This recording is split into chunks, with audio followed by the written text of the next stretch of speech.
Hezekiah trusts God. In the 14th year of King Hezekiah, Sennacherib king of Assyria came up against all the fortified cities of Judah and took them. And Hezekiah king of Judah sent to the king of Assyria at Lachish, saying, I have done wrong, withdraw from me. Whatever you impose on me I will bear. And the king of Assyria required of Hezekiah king of Judah 300 talents of silver and 30 talents of gold. And Hezekiah gave him all the silver that was found in the house of the Lord and in the treasuries of the king's house. At that time Hezekiah stripped the gold from the doors of the temple of the Lord and from the doorposts that Hezekiah king of Judah had overlaid and gave it to the king of Assyria. And the king of Assyria sent the Tartan, the Rabsaris, and the Rabshakeh with a great army from Lachish to King Hezekiah at Jerusalem. And they went up and came to Jerusalem. When they arrived, they came and stood by the conduit of the upper pool, which is on the highway to the washer's field.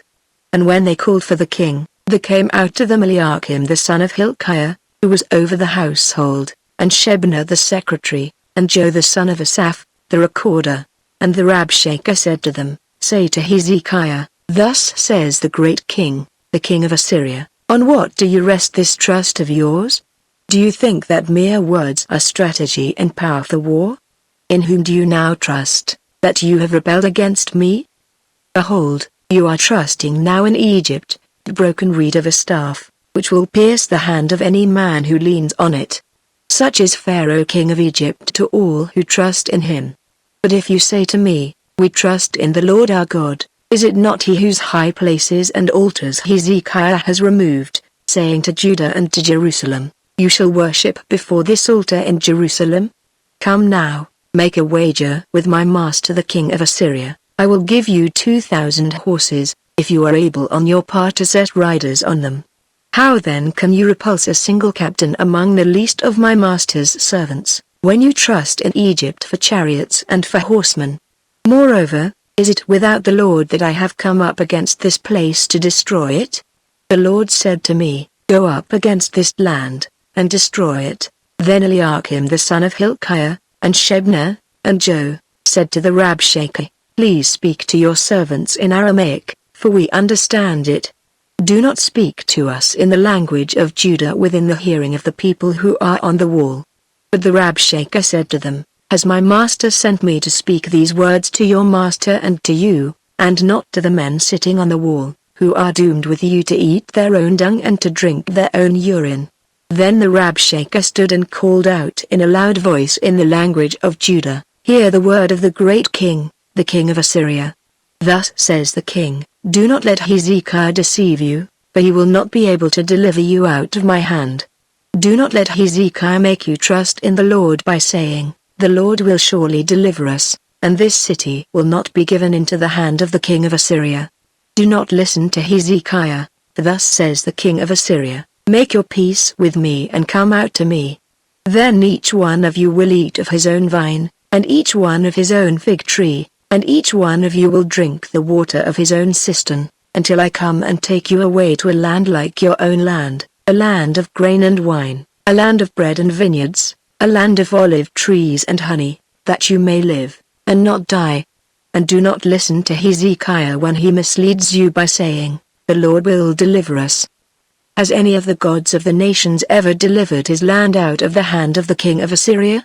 Where are the gods of Hamath and Arpad? Where are the gods of Sepharvaim, Hena, and Ava? Have they delivered Samaria out of my hand? Who among all the gods of the lands have delivered their lands out of my hand, that the Lord should deliver Jerusalem out of my hand?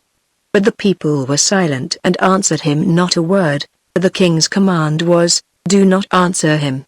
Then Eliakim the son of Hilkiah, who was over the household, and Shebna the secretary, and Joe the son of Asaph, the recorder, came to Hezekiah with their clothes torn and told him the words of the Rabshakeh. As soon as King Hezekiah heard it, he tore his clothes and covered himself with sackcloth and went into the house of the Lord. And he sent Eliakim, who was over the household, and Shebna the secretary, and the senior priests, covered with sackcloth, to the prophet Isaiah the son of Amoz. They said to him, Thus says Hezekiah, This day is a day of distress, of rebuke, and of disgrace, Children have come to the point of birth, and there is no strength to bring them forth. It may be that the Lord your God heard all the words of the Rabshakeh, whom his master the king of Assyria has sent to mock the living God, and will rebuke the words that the Lord your God has heard. Therefore lift up your prayer for the remnant that is left. When the servants of King Hezekiah came to Isaiah, Isaiah said to them, Say to your master, Thus says the Lord, Do not be afraid because of the words that you have heard, with which the servants of the king of Assyria have reviled me.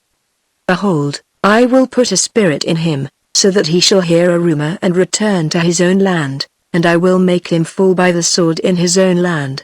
The Rabshakeh returned, and found the king of Assyria fighting against Libnah, for he heard that the king had left Lachish. Now the king heard concerning Tirhakah king of Cush, Behold, he has set out to fight against you. So he sent messengers again to Hezekiah, saying, Thus shall you speak to Hezekiah king of Judah, Do not let your God in whom you trust deceive you by promising that Jerusalem will not be given into the hand of the king of Assyria. Behold, you have heard what the kings of Assyria have done to all lands, devoting them to destruction. And shall you be delivered?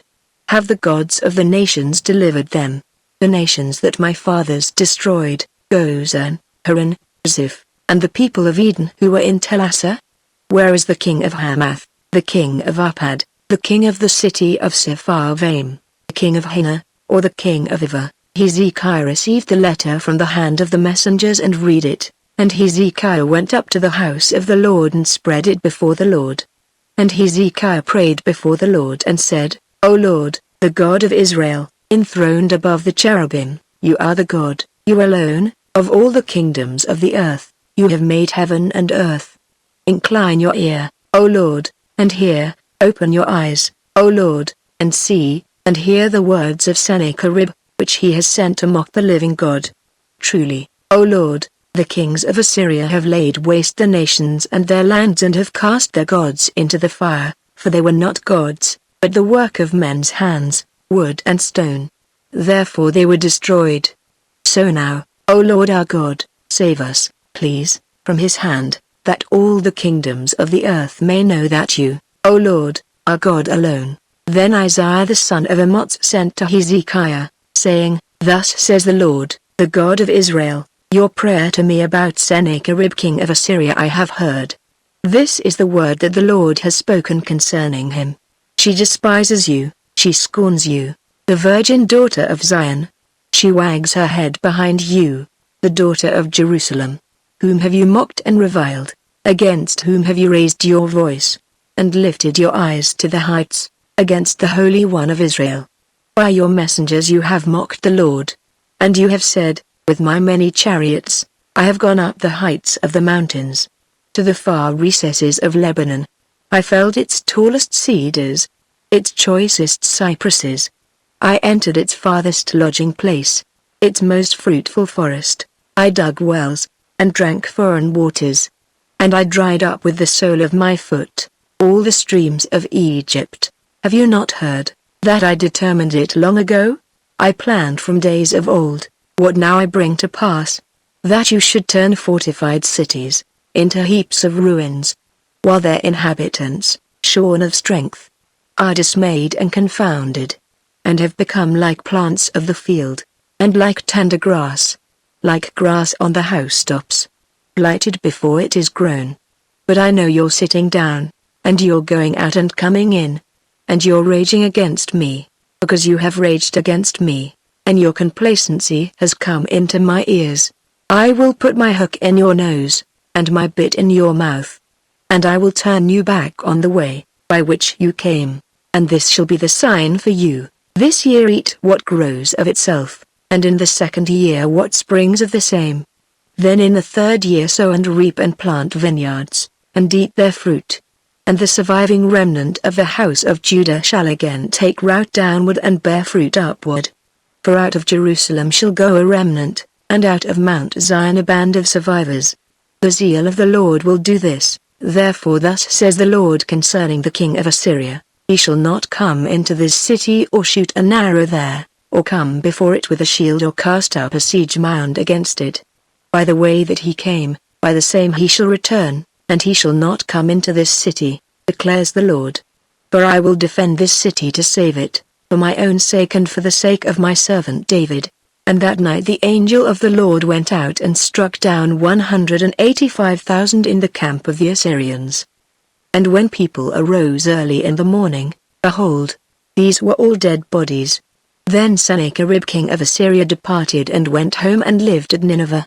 And as he was worshipping in the house of Nisroch his god, Adrammelech and Sharezer, his sons, struck him down with a sword and escaped into the land of Ararat. And Esarhaddon his son reigned in his place.